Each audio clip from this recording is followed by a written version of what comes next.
So, hi everybody. If you try to catch us on Facebook Live, we're so sorry for the technical problems here. So we ended up having to do a recording here. That's kind of also okay. So if you do it wrong, we can redo it. I'm Gitte and the word over to Lilja. Já, velkomin öll og fyrirgefið tæknilegu örðugleikana. Nú erum við að taka þetta upp og ég heiti Lilja Oddsdóttir og hinn skólastjórinn í heilsumeistaraskólanum og ég bý á Íslandi og Gitte á Ítalíu. Yay!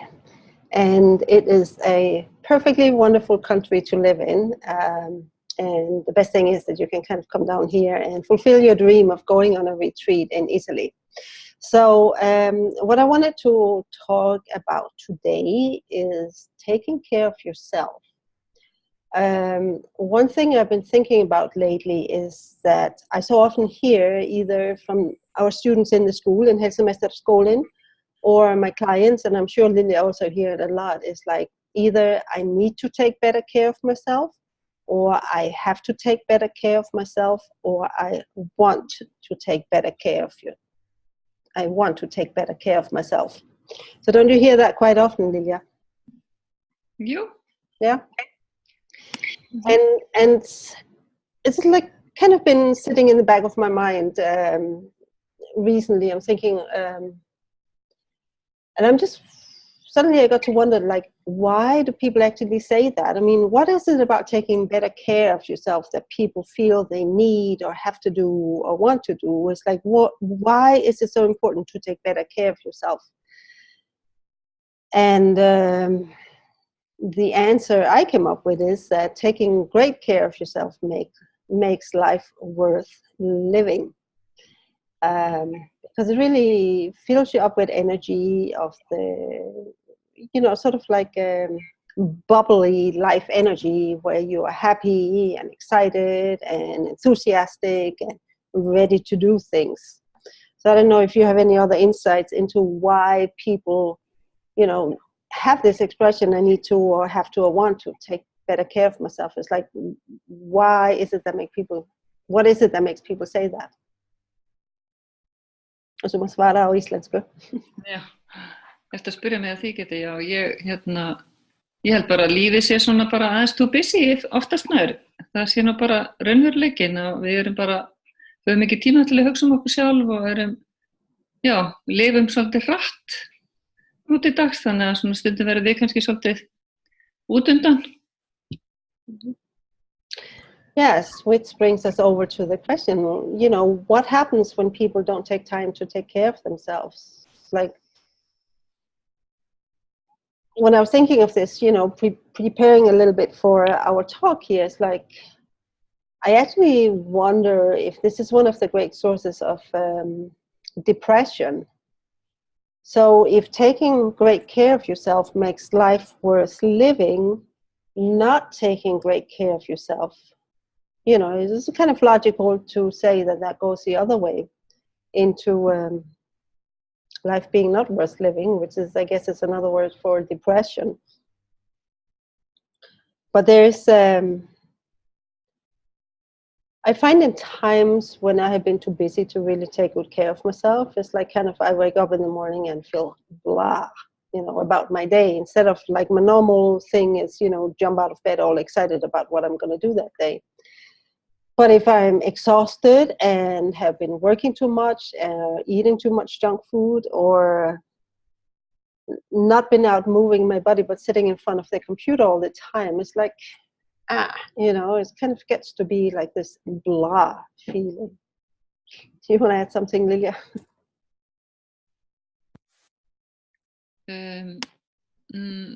No, I mean, I think this that's good. Já, þetta getur náttúrulega er auðvelt bara að vera í þessu fari, að vera með of mikið að gera, gefa sér ekki tíma til að stoppa, bara dagarnir eru fullir og líka bara kannski að maður það verður of mikið bara gera en maður verður kannski ekki glaður. Já, það getur kannski komið þannig fram. Yeah. So it's like, if you just look at it in terms of energy levels, right? It's like when you take good care of yourself, it's like you are um, increasing your energy. It's like you're adding to the volume of energy. It's like you have more of it and you have higher frequency, and that makes it a lot easier to be happy. And then if you don't take time out to take care of yourself, it's like you have less and less and less energy. And we both know from the school that when that happens, you end up creating all kind of physical health problems also. There was a very interesting thing I have just learned also, because the female brain, this is some research done on the brain differences between men and women. So the female brain is actually hardwired to look at what is wrong and how can we fix it in our environment, which is very different from the male brain, which I'm not going to go into.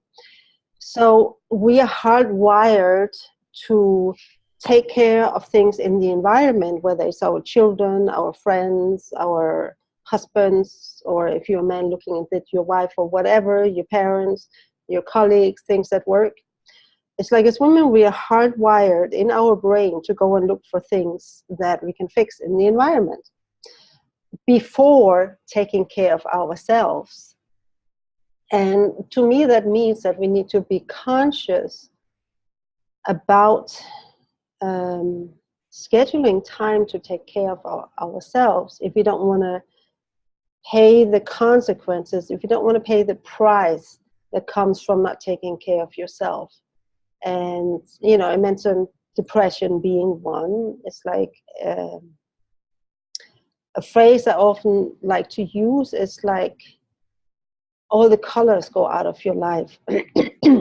So your life becomes shades of gray more than bright colors.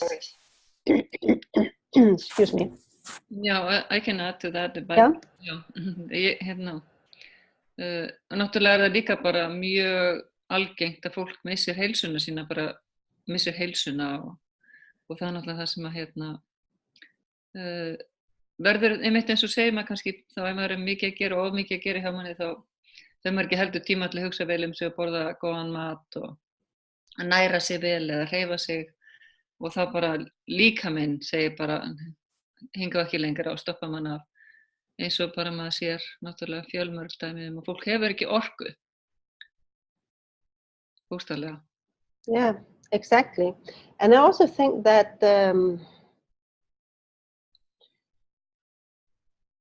I remember in the past, before I began to prioritize my own self-care, that I would have the thought in my mind, it's like, when is it my turn? When is it my turn to get? And I was always busy on giving and taking care of everything outside of myself. And it's like too long time, waiting for your turn. I think it creates a lot of bitterness about life and a lot of disappointment in life. And it's like hard to feel happy when this is what you're sitting with, this bitterness and this unhappiness. It's like, what happened to my life? What happened to the great life I was supposed to have? It's like all I'm doing now, I'm existing. I'm not feeling alive. I'm not feeling joyful. I'm not feeling happy. I'm not excited about anything in my life. It's just like getting up like a robot. You push the on button in the morning and then you push it off at night. And that's not living. And, we have all been there. And I think the trick is to spend less time there, only get into the robot mode when life really demands of us. So it's like an emergency state of being, but it should not be the day-to-day state of living. And I think like too many women get into this, as Lilja says, life is just very, very busy. But a lot of it is also coming from inside ourselves, that we don't realize how important it is to take care of ourselves. You have anything to add? No, I think that's it. Mm-hmm. Yeah, I mean, when you're constantly, þegar þú ert bara alltaf upptekinn af að vera að hugsa aðra, þá bara engin tími til að hugsa þig. Mm-hmm. Yeah. Bara hugsa sjálfu sér. Mm-hmm. And it's one of the things we teach in hälsomästarskolan is like, yes, it's important to eat right, it's important to exercise, but there's a whole lot more to taking care of yourself, because you're not just a body, you know, you're body, mind, spirit, soul, you know, an energy, a being of energy. And self-care is actually, when you know, it has to be applied to all these different areas of yourself. You know, it's not just your body that you need to take care of. So you can do the eating right and the exercising, and still nothing really changes, because you're not taking care of your emotional well-being, or you're not taking care of your mental or spiritual well-being, or even just your energy.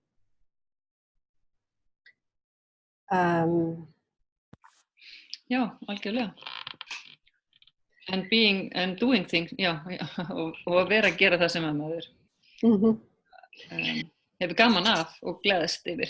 Yes. So one of the things I personally do to take care of myself and make sure my energy levels are up, like it's like this holistic self-care, not just my body. So I hope Lilja will share some of her tips afterwards also, is that one day a week I schedule a couch potato day. It's like I allow myself to have a day where I don't have anything scheduled. I don't have to do anything. All I have to do is just relax, and I often will watch movies, or I will read books, or I will potter in the kitchen, but I won't be doing much of anything. And as silly as it maybe sounds, I have found that if I give myself that one day a week of not doing anything, of being lazy, because a lot of us has this program in our mind that, you know, if we're not doing something, then there's something wrong with us. You know, we're lazy. It's like this, you got to do in order to get approval. So by giving myself this permission to take one day a week of not doing anything, I have noticed how big a difference it does, and how energized and how excited about life I feel the other 6 days of the week. And I totally enjoy having that one day a week. And then the other thing I do for myself is also once a week, I will have an adventure. And it doesn't have to be anything big, it doesn't have to be anything exciting, but it has to be a new experience.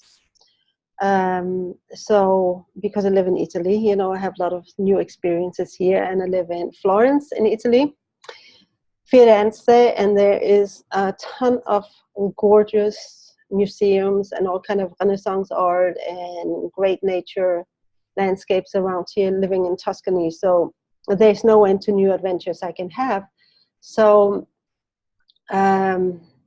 it can be as simple as just taking a walk downtown and just enjoy the Renaissance arts, you know, with all the sculptures and statues and beautiful buildings or whatever.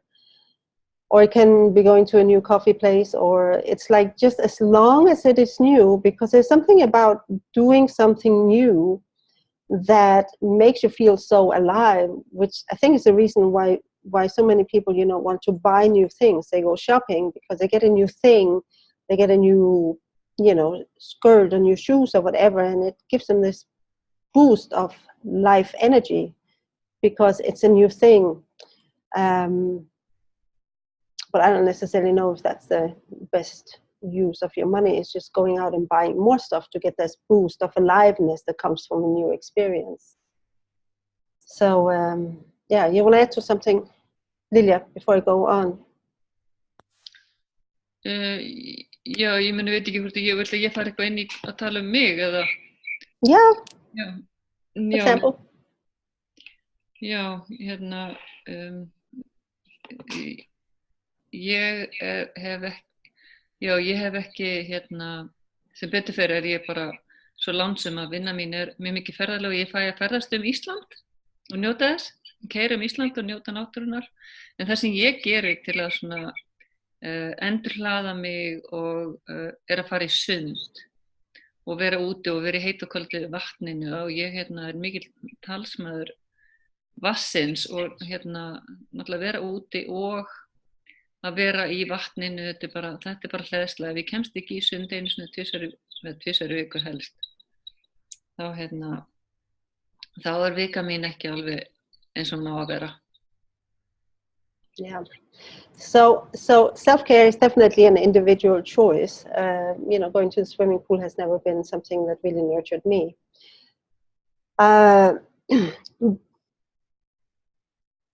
And you're also bringing up this point, that it's good to get out of your daily routine and do something different, which is your travels around Iceland all the time. You always get to a new place and you get to see new people and have new experiences instead of just, getting out of bed in the morning, having the same morning routine, sitting down in front of the computer, being on the phone, whatever, talking to people, and then the same.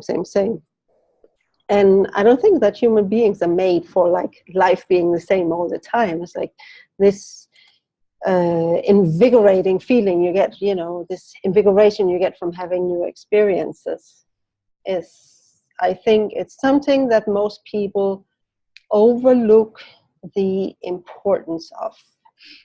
Mm-hmm. And what is the price for not taking care of yourself? Because we have talked about that. There's how you feel, but also how does this affect other people in your life when you're not taking care of yourself? So if you have children, you know that if you're worn down and not feeling very happy about your life, it's children can get on your nerves for sure, and it gets much harder to be a good parent for them. If you're in a relationship, it also becomes much more difficult to pay positive attention to your partner because you haven't been paying positive attention to yourself. So it's like there's no positivity to pass on to someone else. I don't know if you want to add things here, Lilja. Já, en ég held að þetta sé bara rétt að bara eftir því sem við getum gefið okkur sjálfum nært okkur og svona sýnt okkur þessa virðingu og sjálfsvirðingu sem að við eigum skilið, og þá eigum við auðveldara með að gefa af öðrum. Það byrjar alltaf á okkur sjálfum. And I would even go as far as, especially, well, it's like both of your children and you're in a relationship, right? It's like when you choose to become a parent or when you choose to be, into a relationship, it's like you also take on the responsibility of actually sharing the best parts of yourself with either your children to be the best parent you can or to be the best partner in the relationship that you can be. And if you're not taking care of yourself, it's like you can't live up to that responsibility. And to me, at least, I don't know if it's for everybody, but at least with your children or our children, I believe it's very, very important because they have no choice. They're totally dependent on you. It's like an adult can always, take care of themselves. Children cannot. So I'm going to go out on a limb here and say the people who suffer most from you not taking care of yourself are probably your children. So it'll be interesting what you think about that. Besides yourself also, yeah. You want to add anything, Lilja? No, not to this drama. It's a very strong statement.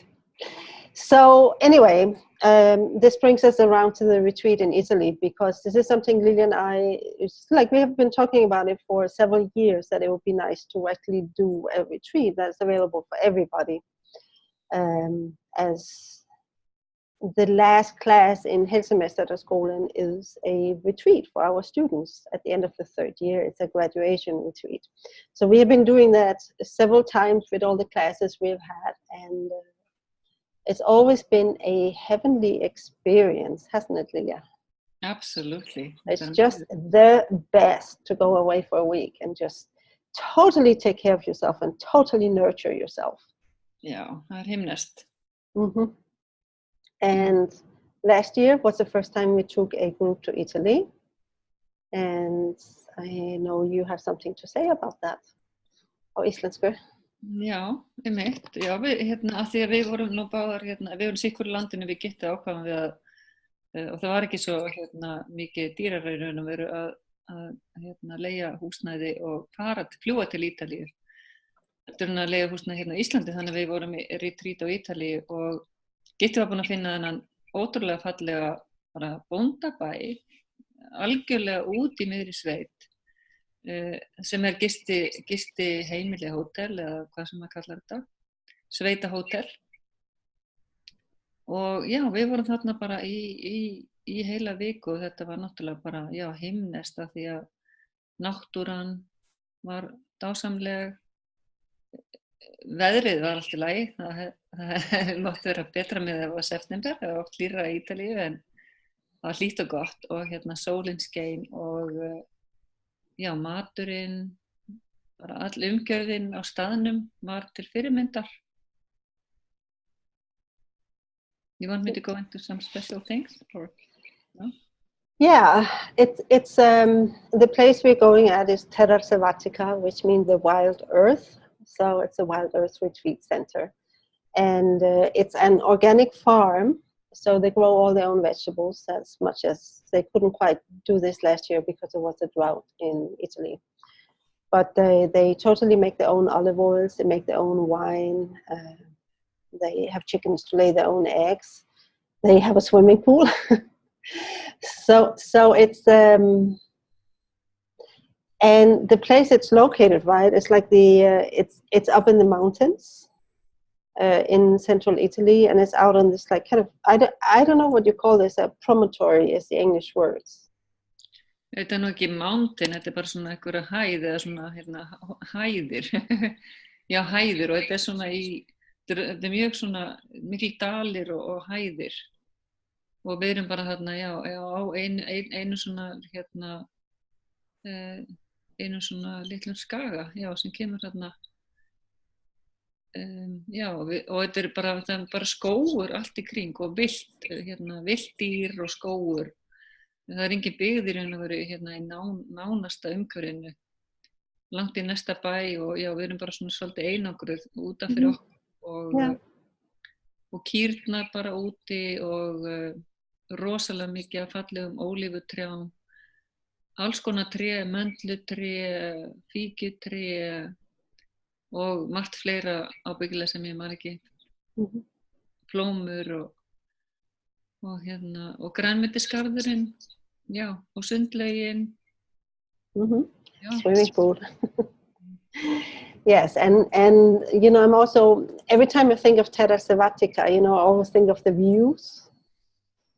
Because you have these fantastic views over, like, you know, the valley and the other mountains. They call it mountains here, the Apennines, and you know, with all the olive groves and the vineyards, and it's just, you know, I can so easily get lost in the view there. It's spectacular.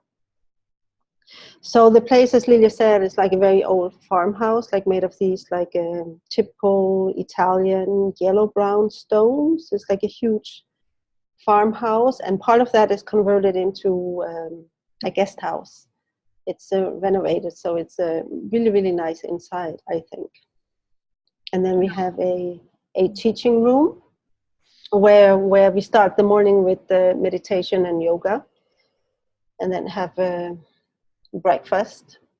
And then one of the things I really like to emphasize is the need for silent time.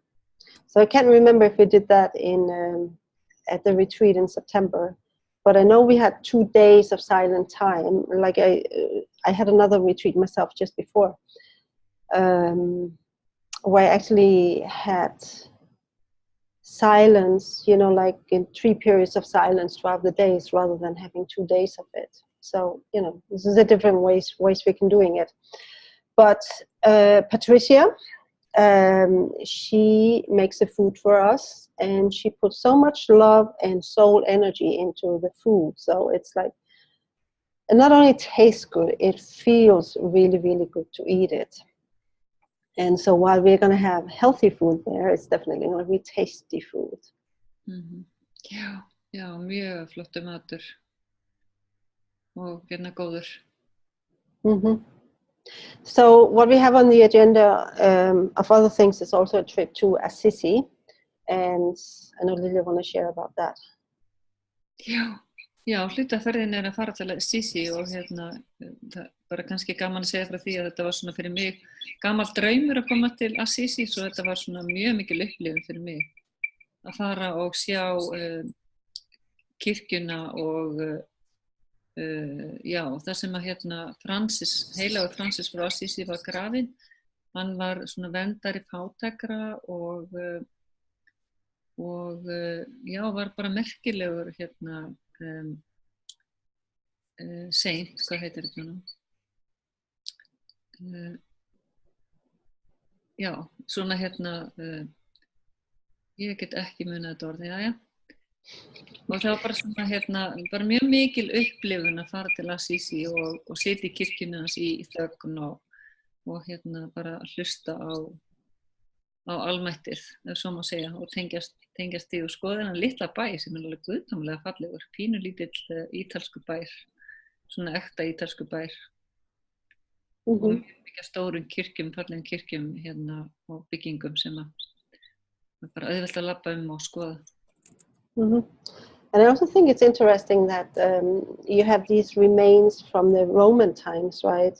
If you remember the square in the middle, there is the front of an old temple that used to be there. So it was just like so much history there.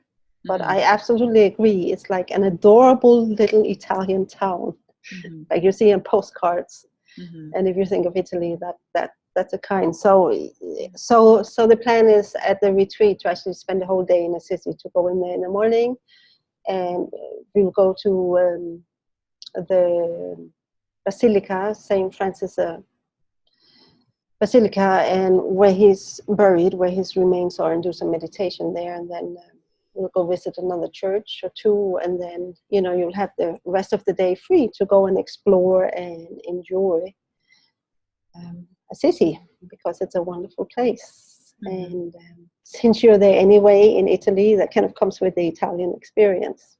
Já, og þetta mjög stutt frá Terra Selvatica, þetta bara svona 30 mínúna akstur. Yeah. So we talked about that the morning is going to start with meditation and yoga and breakfast, and then we kind of didn't share more except for one day in Assisi. But we do have other activities planned. We do have some, so both Lilja and I, we're going to share our knowledge there, and we have some beautiful moments planned. So I'm not going to say what they are, because that takes away the surprise. But we are definitely going to take really good care of you, not just your body with the food like we have been talking about, but also your spirit and your mind and your emotions. And so it becomes like this whole thing. So just to tie the whole thing together is that going on a retreat is one of the best ways I know to actually take really, really good care of yourself in like all the ways we talked about, because you get to rest, you get to have really healthy food, so you give your digestive system a chance to recover. You get some good exercise with the yoga, and you're going to take daily walks. You get to be outside a lot to get some fresh air, being in nature, because that is so healing and balancing and harmonizing for your spirit. The meditation we'll be doing is definitely also great for your spirit. Then I will be talking also, and I'm sure you know that I do a lot of the mental emotional work in the school, so I'll be go in and talk with you about that. We will have time every day to go in and talk about how you're feeling, how you're doing. I'll give you feedback on this area of life, and I know Lilja have things she wants to share also. And then most evening we will have a maybe say a healing ritual or a healing ceremony. I don't want to spoil the surprise for you guys, but it's a week of putting yourself first. And it's different than when you do it at home, because at home you're distracted by all the things that you can see that need fixing in the environment. Like, I remember this is what the female brains are hardwired for, is look for what's wrong in everything around her and try to fix it. So if we take you out of your day-to-day life and have you come to Italy, which is a phenomenal place to be for retreats, it's like all you have to think about is yourself. Like all these distractions disappear because you don't have to fix the food, you don't have to do the laundry, you don't have to do the cleaning, you don't have to plan, you don't have to organize. Like all there is just like be yourself and just absorb all this caring for yourself. And I can promise you, you'll come home like a completely new person. You're going to be renewed, re-energized, re-inspired, re-enthused, re-motivated, what else, Lilja? Bara endurfæddur. Yeah, reborn. And I promise you that your whole family is going to be happy to see that change in you. Yeah. So practically, there's a few places left. I'm going to put the link here above also, so you can check out the link and see if there's something you want to do. If you have any questions, send us an email at hms@helsemesterskolen.com. You want to add anything, Lilja? Nei, ég meina kannski við erum ekki búin að tala þetta er 28. til 28. apríl til 4. maí og ég er búin að kaupa mér flugfarið og fekk mjög ódýrt far með EasyJet í gegnum London, mjög þægileg flugleið og 9:30 frá Keflavík og lentum 10-leytið í Róm.